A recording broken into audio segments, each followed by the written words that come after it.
இந்த 2 நாள்ல என் துர்காவை நான் நிரபராதின்னு நிரூபிச்சிருவேன்.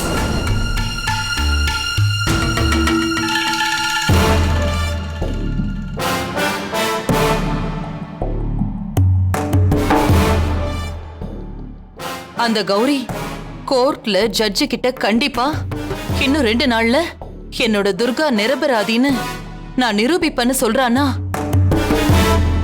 அப்போ அவகிட்ட ஏதோ ஆதாரம் சிக்கி இருக்கு. அந்த சத்யா போய் தொலைஞ்சிட்டா. இப்ப என் பையன் அர்ஜுனுக்கு நான் ஆசைப்பட்ட மாதிரியே அந்த எட்டிமட ஜமீன் பொண்ணுக்கு எப்படியாவது கல்யாணம் பண்ணி இந்த வீட்டுக்கு மருமகளா வைக்கலாம்னு பார்த்தா, இந்த கௌரி என்னடானா மறுபடியும் வந்து குட்டையை கிளப்பிட்டு இருக்கா. இதுக்கு உடனடியா ஏதாவது ஒரு முடிவு கட்டியே ஆகணும்.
யாரோ இருக்காங்கன்னு சொன்னீங்க. யார் இருக்கா? இப்ப நாம யார பார்க்க போறோம்? இல்ல கௌரிமா, அந்த இடத்துல நீ ரொம்ப உடைஞ்சு போய் அழுதுட்டு இருந்த. அதனாலதான் நான் உன்கிட்ட அப்படி சொன்னேன். ஆனா கண்டிப்பா நம்ம புதுசா ஒரு வக்கீல தேடி கண்டுபிடிச்சு நம்மளால அலைய முடியாதம்மா.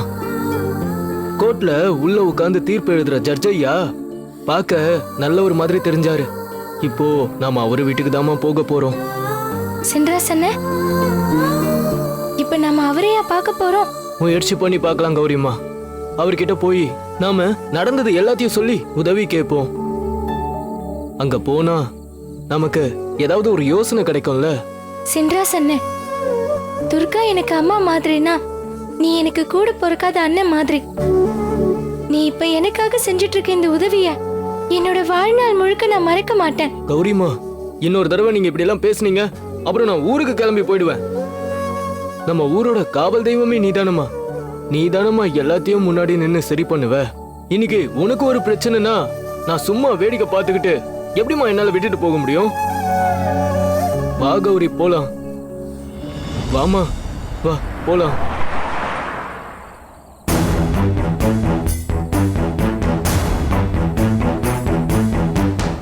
மா, இதான் ஜட்ஜ் ஐயா வீடு.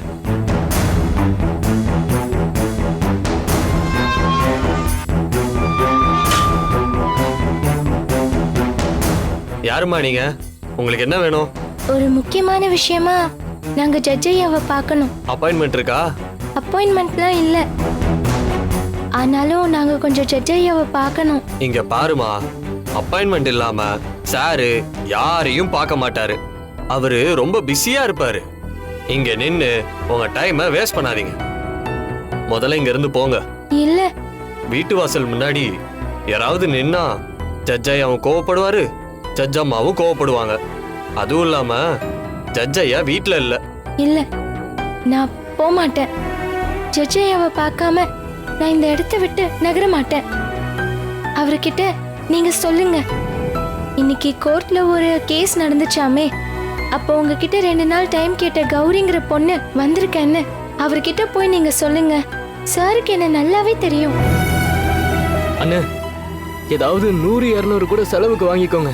ஆனா தயவு செஞ்சு இந்த பாப்பாவை உள்ள விடுங்கண்ணே. ஜட்ஜையா போய் பார்த்துட்டு உடனே இவங்க திரும்ப வந்துருவாங்க. யோ, உனக்கு என்ன பார்த்தா எப்படி தெரியுது? உனக்கு எவ்வளவு தைரியம் இருந்தா எனக்கே லஞ்சம் கொடுப்ப? ஐயா, அவரு என்னோட அண்ணன். அவரு உதவி செய்யறேன்னு நினைச்சு ஆர்வத்துல கொஞ்சம் பேசிட்டாரு. அவருக்காக நான் உங்ககிட்ட மன்னிப்பு கேட்டுக்கிறேன். தயவு செஞ்சு நீங்க தப்பா எடுத்துக்காதீங்க. நாங்க ஜட்ஜையாவை பார்க்கணும். அவரை பார்க்காம என்னால இங்க இருந்து போக முடியாது. எங்களுக்காக உங்களால முடிஞ்ச உதவி ஏதாவது செய்யுங்க ஐயா. என்னம்மா நீ? ஜட்ஜையா வீட்டுல இல்ல, சொன்னா புரிஞ்சுக்கம்மா. உன்னோட இதே தொல்லையா போச்சு. இப்போ கிளம்பி போங்கம்மா. இல்ல, நான் போக மாட்டேன். ஐயா, நான் சொல்றது கொஞ்சம் பொறுமையா கேளுங்க. எனக்கு ஜட்ஜையாவை பார்த்தே ஆகணும். இல்லைன்னா என் சித்தியோட உயிரே போயிடும். இப்படி ஏதாவது ஒண்ணு நடந்தா அப்புறம் நானும் செத்துருவேன். நாங்க ஜட்ஜையாவை பார்த்து அவர்கிட்ட நாங்க உதவி ஏதாவது கேட்டா கண்டிப்பா அவர் செய்வாரு. அதான், அதுக்கு நீங்க தான் பெரிய மனசு பண்ணி அவரை பாக்குறதுக்கு எங்களை உள்ள விடணும். சொன்னா புரிஞ்சுக்கம்மா. ஜட்ஜையா வீட்டுல இல்லம்மா. தள்ளு தள்ளு, ஓரமா போய் நில்லுங்க. கௌரி பாப்பா, தள்ளு தள்ளு தள்ளு.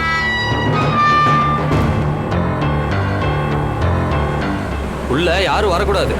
சொல்ற வரைக்கும் இங்கே இருங்க.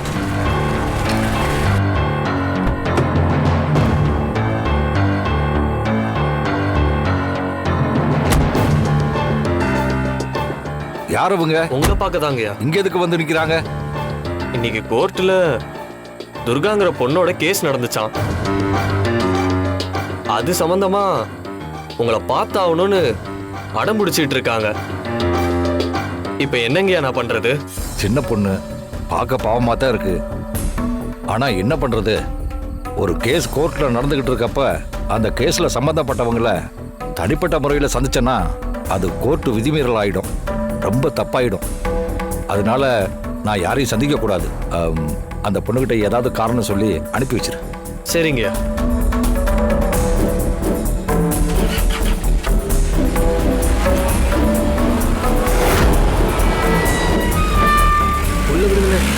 ஒரே ஒரு தடவை பார்த்துட்டு வந்துடுறேன். இங்க பாரு பாப்பா, ஜட்ஜையா உன்னை பார்க்க முடியாதுன்னு சொல்லிட்டாரு.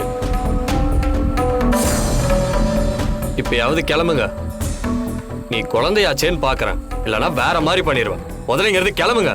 இல்லைங்க ஐயா, நான் இதுக்கப்புறம் யாரு என்ன பண்ணாலும் நான் இந்த இடத்த விட்டு போக மாட்டேன். நீ என்னமோ பண்ணிக்கிட்டு போமா, ஆனா இங்க நிக்காத. ஓரமா போய் நில்லுமா. போ. ஆனே கௌரிமா, இந்த பக்கம் வாமா, நம்ம அண்ணன் கிட்ட பேசலாம். வாமா. கௌரிமா, நாமளும் எவ்வளவோ முயற்சி பண்ணி பார்த்தோம் கௌரிமா. ஆனா ஜட்ஜையா நம்மளை பார்க்க மாட்டேன்னு சொல்லிட்டாரு. இதுக்கப்புறம் இங்க நின்று நம்ம என்னமா பண்ண போறோம்? வாங்கம்மா போலாம். நீங்க வேணா போங்க சென்றாசன்ன. நான் ஜட்ஜையாவை பார்க்காம இங்க இருந்து வரமாட்டேன். என்னோட துர்காவை நான் எப்படியாவது காப்பாத்தியே ஆகணும். நான் வரமாட்டேன். நீங்க போங்கண்ணே.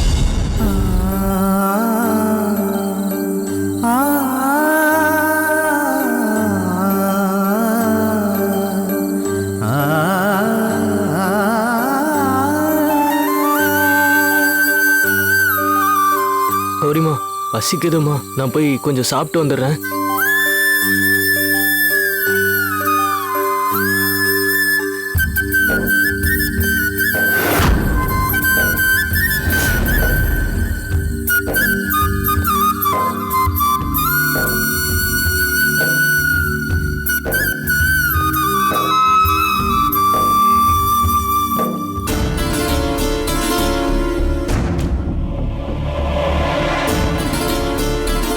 யார் இந்த பாப்பா?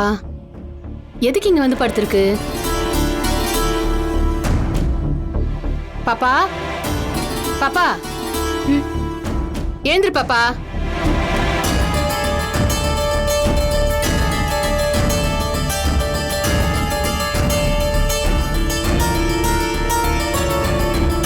யார் பாப்பா நீ? உனக்கு என்ன வேணும்? அம்மா, நான் ஜட்ஜையாவை பார்க்கணும். சரி, ஜட்ஜையாவை பார்க்கணுங்கிறதுக்காக நீ எதுக்கு இங்க வந்து படுத்திருக்க? அப்படி என்ன தலை போற காரியம்? என்னோட சித்தி கொலை பண்ணிட்டாங்கன்னு கோர்ட்ல கேஸ் போய்கிட்டு இருக்கு. அத அதனாலதான் நான் ஜட்ஜ் ஐயாவை பார்க்கறதுக்காக நேத்துல இருந்து இப்ப வரைக்கும் இங்கதாம்மா இருக்கேன். என்னது, நேத்துல இருந்து நீங்க தான் இருக்கியா? ஏன் பாப்பா இப்படி எல்லாம் பண்ற? நான் ஜட்ஜ் ஐயாவை பார்க்காம போக மாட்டேன். தயவு செஞ்சு என்ன ஜட்ஜ் ஐயா கிட்ட கூட்டிட்டு போங்கம்மா. உன் பேர் என்னம்மா? என் பேரு கௌரி. இங்க பாரு கௌரி, வெளிய இப்படி எல்லாம் படுக்க கூடாது. உன்னோட அப்பா அம்மா எல்லாம் தேடுவாங்கல்ல. எனக்கு அப்பா அம்மான்னு யாருமே கிடையாது. எனக்கு அப்பா அம்மா சொல்ல போனா எல்லாமே என் சித்தி மட்டும்தான். இப்ப என் சித்தி கொலை பண்ணிட்டாங்கன்னு சொல்லி சித்திய ஜெயில வச்சிருக்காங்க. என் சித்தியை எப்படியாவது காப்பாத்தணும். நீங்க எப்படியாவது என்ன ஜட்ஜையா கிட்ட மட்டும் கூட்டிட்டு போங்கம்மா. சரி பாப்பா, நீ அழாத. முதல்ல வா, சாப்பிட போலாம். இல்லம்மா, எனக்கு எதுவும் வேண்டாம். நான் ஜட்ஜையாவை பார்க்காம சாப்பிட மாட்டேன். பச்சை தண்ணி கூட குடிக்க மாட்டேன். நான் சொல்றேன்ல, வாமா. இல்லம்மா, நீங்க ஜட்ஜையா கிட்ட என்ன கூட்டிட்டு போறேன்னு சொல்லுங்க. அதுக்கப்புறம் நான் உங்க கூட வரேன். சரிம்மா, நீ கவலைப்படாத. ஜட்ஜையாவை பார்க்க நான் உன்னை கூட்டிட்டு போறேன். ஆனா நீ நேத்துல இருந்து எதுவுமே சாப்பிடாம, பல்லுல பச்சை தண்ணி கூட படாம இப்படி பிடிவாதமா இருக்கிறது ரொம்ப தப்புமா. ஐயாவை பாக்குறதுக்கு முன்னாடி ஏதாவது முதல்ல வந்து குடி. அதெல்லாம் எதுவும் வேண்டாம். உங்களுக்கு கையெடுத்து கும்பிட்டு கேட்டுக்கிறேன். நான் ஜட்ஜையாவை பார்க்காம எதுவும் சாப்பிடவும் மாட்டேன், குடிக்கவும் மாட்டேன். அம்மா, அதனால முதல்ல நீங்க அவர்கிட்ட என்ன கூட்டிட்டு போங்கம்மா. நினைச்சதை முடிக்கணும்ன்றதுல ரொம்ப பிடிவாதமா இருக்க பாப்பா. சரி வா, நான் உன்னை அவர்கிட்ட கூட்டிட்டு போறேன்.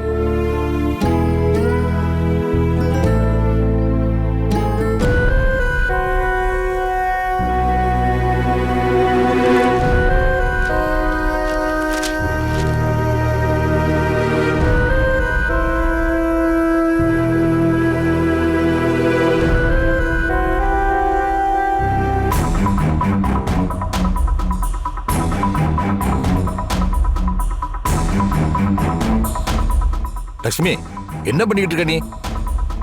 இப்ப பண்ணிக்கிட்டு இருக்கிறத நீ தெரிஞ்சு பண்ணிக்கிட்டு இருக்கியா இல்ல தெரியாம பண்ணிக்கிட்டு இருக்கியா? எதுக்காக இப்ப இந்த பொண்ணை வீட்டுக்குள்ள கூட்டிட்டு வந்திருக்க? ஏற்கனவே கோர்ட்ல கேஸ் நடந்துகிட்டு இருக்குமா? ஒரு கேஸ் நடந்துகிட்டு இருக்கும்போது அந்த கேஸ்ல சம்பந்தப்பட்டவங்கள நான் கோர்ட்டை தவிர வேற எங்கேயுமே மீட் பண்ண கூடாது. அப்படி இருக்கும்போது இந்த பொண்ணை இப்ப நீ வீட்டுக்கு கூட்டிட்டு வந்ததை வெளியில இருந்து யாராவது பார்த்தாங்கன்னா என்னுடைய இமேஜ் கெட்டு போயிடுமா? வீட்டுல இந்த பொண்ணை மீட் பண்றது ரொம்ப தப்பா போயிடுமா? எல்லாம் தெரிஞ்ச நீ ஏன் இப்படி வேலையெல்லாம் பண்ற? இந்த குழந்தை நம்ம வீட்டு வாசல்ல எவ்வளவு நேரமா நிக்குது தெரியுமா? பாவங்க அந்த பாப்பா. இந்த குழந்தையோட முகத்தை கொஞ்சம் பாருங்க. நீங்க என்னதான் ஜட்ஜா இருந்தாலும் அது எல்லாத்தையும் கொஞ்சம் ஓரமா வச்சுட்டு ஒரு சராசரி மனுஷனா இந்த குழந்தைக்கு என்ன உதவி செய்ய முடியுமோ அத முதல்ல செய்ய. இப்ப இந்த குழந்தை மட்டும் வீட்டுக்கு வந்தது வெளியில தெரிஞ்சதுன்னா நாளைக்கு என்னோட பேரு கெட்டு போயிடும். அது மட்டும் இல்லாம என்ன எல்லாரும் தப்பு தப்பா பேசுவாங்கம்மா. இந்த கேஸ் விஷயமா நான் ஏதாவது இந்த பொண்ணுக்கு சப்போர்ட் பண்ணா ஜட்ஜ் விஸ்வநாதன் இந்த பொண்ணுக்கு ஆதரவா ஏதோ லஞ்சம் வாங்கிட்டாரு அப்படி இப்படின்னு என்னை பத்தி பேச ஆரம்பிச்சுட்டா இத்தனை வருஷமா நான் சம்பாதிச்சு வச்சிருந்த என்னோட நேர்மையும் நல்ல பேரும் கெட்டு போயிடும். லட்சுமி, கோர்ட்டோட விதிமுறைகள் உனக்கு தெரியுமா தெரியாதா? அதை விட்டுட்டு நீயே இப்படி இந்த பொண்ணை வீட்டுக்குள்ள கூட்டிட்டு வந்திருக்கிய. இது ஒரு தப்பான உதாரணம் ஆயிடும் லட்சுமி. அதனால முதல்ல இந்த பொண்ணை கூட்டிட்டு வெளியில போ. நான் சொன்னதை கொஞ்சம் யோசிச்சு பாரு. இங்க பாருங்க, சும்மா எல்லாத்துக்குமே ரொம்ப டென்ஷன் ஆகாதீங்க. நீங்க கோர்ட்டுக்கு தான் ஜட்ஜு, இந்த வீட்டுக்கு இல்ல. இங்க யார கூட்டிட்டு வரணும் யார கூட்டிட்டு வரக்கூடாதுங்கிற முழு ரைட்ஸ் எனக்கு இருக்கு. நீங்க வாதாடுறது தீர்ப்பு சொல்றதெல்லாம் கோர்ட்ல வச்சுக்கோங்க. முதல்ல இந்த குழந்தை உனக்கு யாருன்னு தெரியுமா? அதெல்லாம் எனக்கு தேவையில்லைங்க. இந்த குழந்தை நேத்து நைட்ல இருந்து நம்ம வீட்டு வாசல்ல பச்சை தண்ணி கூட குடிக்காம கொசு கடியில படுத்து கிடந்திருக்கா. பார்த்த எனக்கே கஷ்டமா இருக்கு. அதனாலதான் ஒரு டீ காஃபி குடுக்கலாமேன்னு வீட்டுக்குள்ள கூட்டிட்டு வந்தேன். முதல்ல நீங்க எல்லாத்தையுமே தப்பான கண்ணோட்டத்துல பார்க்காதீங்க, புரிஞ்சு பேசுங்க. ஐயா, நான் சொல்றது கொஞ்சம் தயவு செஞ்சு நம்புங்க. என்னோட சித்தி எந்த தப்பும் பண்ணல. அவங்க ஒரு நிரபராதிங்க ஐயா. நீங்க தீர விசாரிச்சு அவங்களை இந்த கேஸ்ல இருந்து எப்படியாவது விடுவிக்கணும் ஐயா. எனக்கு என் சித்தியை விட்டாலும் என் சித்திக்கு என்ன விட்டாலும் பாத்துக்கிறதுக்கு ஊர் உலகத்துல ஒருத்தங்களும் இல்லைங்கய்யா. பெரிய மனசு பண்ணி நீங்க தாங்கய்யா நல்வழி காட்டணும். இந்த கேஸ்ல கொஞ்சம் வழி காட்டுங்க. தயவு செஞ்சு உங்களால என்ன பண்ண முடியுமோ தயவு செஞ்சு பண்ணுங்க. இல்ல பாப்பா, இந்த கேஸ்ல நான் உனக்கு எந்த உதவியும் செய்ய முடியாது. முதல்ல இந்த விஷயத்த நல்லா புரிஞ்சுக்கோ. உங்க சித்தி தான் கொலை பண்ணாங்கன்றதுக்கு எல்லா எவிடன்ஸும் ரொம்ப ஸ்ட்ராங்கா இருக்கு. ஆனா சட்டத்தின்படி என்னால என்ன ஃபேவர் பண்ண முடியுமோ அது எல்லாத்தையும் நான் உனக்கு கோர்ட்லயே பண்ணிட்டேன். இங்க என்னால எதுவும் பண்ண முடியாதுமா. இதுக்கு மேல என்ன நடக்கணுமோ அதை நீ தான் பாத்துக்கணும். ஏங்க, அதான் அந்த குழந்தை எதுவுமே தெரியாதுன்னு சொல்லுதுல்ல. நீங்க எவ்வளவு பெரிய ஆளு. நீங்க இந்த கேஸ்ல இன்வால்வ்மெண்ட் ஆக வேண்டாம், எந்த உதவியும் செய்ய வேண்டாம். ஆனா என்ன பண்ணணும்னு ஏதாவது ஒரு ஐடியா அந்த குழந்தைக்கு கொடுத்தீங்கன்னா அந்த குழந்தையால என்ன முடியுமோ அதை முயற்சி செஞ்சு பார்க்கும்ல. முதல்ல இந்த கேஸ் விஷயமா உங்களுக்காக வாதாடுறதுக்கு நீ ஒரு லாயரை பிடிக்கணும். அதை கோர்ட்ல தான் கேட்கணும். அந்த லாயருக்கு நீங்க பணம் தான் கொடுக்கணும்னு எந்த அவசியமும் இல்லை. அவங்கள இலவச லாயர்னு சொல்லுவாங்க. ஆனா இப்ப அதுக்கு உண்டான நேரமும் இல்ல, டைமும் ரொம்ப கம்மியா இருக்கு. 2 நாள் தான் உனக்கு டைம் கொடுத்துருக்கு. அதனால அதுக்கு உண்டான சிச்சுவேஷன் அமையுமான்னு எனக்கே தெரியல. ஏன்னா இப்ப அதுக்கு உண்டான நேரம் ரொம்ப ரொம்ப கம்மியா இருக்கு. ஏன்னா இப்ப உடனே போய் அவங்கள கேட்டாலும் அவங்க உடனே வந்து இந்த கேஸ்ல கமிட் ஆவாங்களான்னு எனக்கு தெரியாது. முன்னாடி அவங்களுக்குன்னு ஒரு ஸ்லாட் இருக்கும். அந்த ஸ்லாட்ல எந்த கேஸுக்கு முக்கியத்துவம் இருக்கோ அந்த கேஸை எடுத்து தான் அவங்க வாதாடுவாங்க. இருந்தாலும் நீ அங்கே போய் பாரு, முயற்சி பண்ணு. ஒருவேளை அந்த கடவுளோட ஆசீர்வாதமும் உங்களோட நம்பிக்கையும் இருந்ததுன்னா கண்டிப்பா ஒரு நல்ல லாயர் கிடைக்கிறதுக்கு நிறைய வாய்ப்பு இருக்கு. ஐயா, அவங்களோட அட்ரஸ் கிடைக்குமா? நான் இப்பவே அவங்கள பார்த்து எல்லாத்த பத்தியும் நல்லா விலாவரியா எடுத்து சொல்லி இந்த கேஸ்ல என்னால அவங்களுக்கு என்ன உதவி பண்ண முடியுமோ எல்லாத்தையுமே நான் அவங்களுக்கு பண்றேங்க ஐயா. ஒரு நிமிஷம் இருமா, இதை வந்துடுறேன்.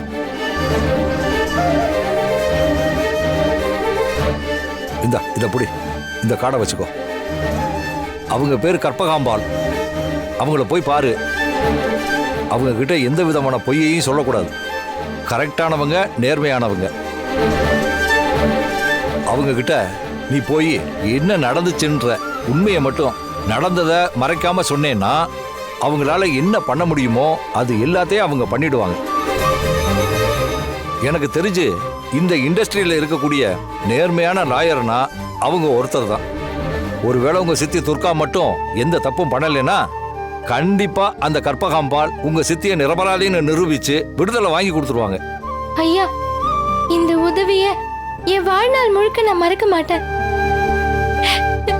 ரொம்ப நன்றிங்க ஐயா, ரொம்ப நன்றிம்மா. நீ வந்து உட்காருமா, உனக்கு காஃபி போட்டு எடுத்துட்டு வரேன். இல்லங்கம்மா, நீங்க இந்த உதவி பண்ணதே எனக்கு ரொம்ப பெரிய விஷயம். உங்க 2 பேரையும் நான் என் வாழ்நாள் முழுக்க மறக்க மாட்டேன். நன்றிங்கம்மா, நன்றிங்க ஐயா. வரேன்.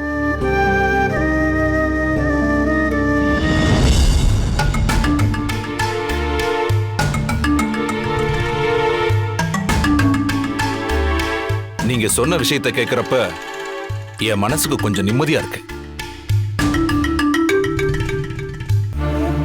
இப்பதான் என் மூத்த மருமக சத்யாவோட ஆத்மா சாந்தி அடையும். துர்கா இப்படி ஒரு கேடுகட்ட காரியத்தை செய்வான்னு நான் நினைச்சு கூட பார்க்கல. இந்த வீட்டுக்கு வாழ வந்த யாரையுமே நான் மருமகளா பார்க்கறதில்ல, என் மகளா தான் பார்க்கறேன்.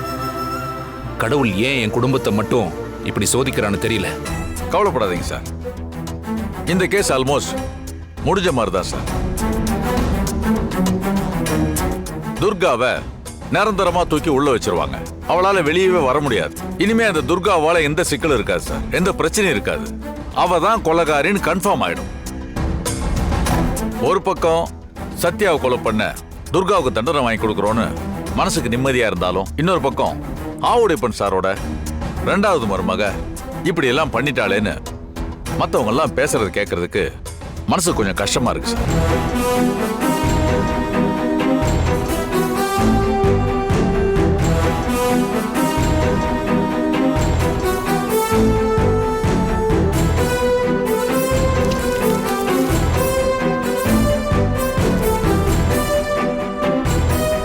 ஐயோ,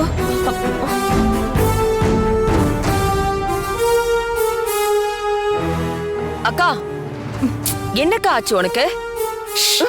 அமைதியாரு. இல்லக்கா, பால் பொங்கி அடுப்பு அணைஞ்சது கூட தெரியாம எங்கே பாத்துட்டு இருக்கீங்க? ஏய், கொஞ்ச நேரம் பேசாம இரு. அங்க பேசுறது கேளு.